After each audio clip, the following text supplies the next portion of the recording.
You know, it's not uncommon to see a plane from a distance flying above your home, but several residents in Oakville say planes lately over their neighborhood are flying way too low and they're losing sleep.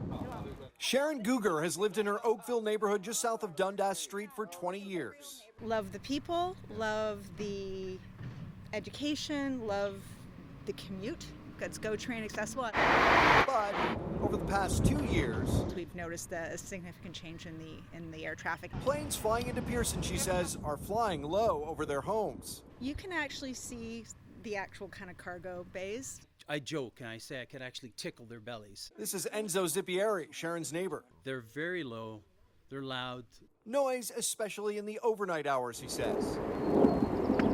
There's a couple of times in the evening where I feel like it's going to land in my bedroom. He's lived here for 14 years, says it's never been this bad. We're like 20 minutes from the airport. I don't understand it. Nearly 240 residents have signed this petition, which claims Pearson made a major operational change. In the 4 hours our team was on site, we counted at least 20 aircraft going over this neighborhood. And if they can simply change their path so they're not above a suburban area, that's preferable. Speaker's Corner reached out to Pearson. A spokesperson told us there have been no recent flight path changes that would impact Oakville.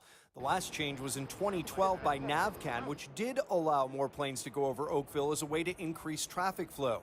The spokesperson did admit, though, overnight flight activity has been higher lately due to maintenance on one of their runways, forcing flights to use another runway, saying, quote, this would have impacted the Oakville area. The work on this runway is scheduled to be completed this week and will be open again to operations during the nighttime hours. The spokesperson also says they checked their data and planes are not flying any lower than they're allowed to by law. But neighbors are skeptical, saying that problem has been going on long before that runway maintenance. They have met with Pearson staff who heard their concerns, but they say more needs to be done. Please change your flight path, and or at least to an elevation of 5,000 feet. I'm hopeful that perhaps there'll be a switch in the flight patterns or the way that they're routing them. As always, if you have an issue, story, or question you'd like us to look into, reach out by visiting the Speaker's Corner tab on the City News website. Taney.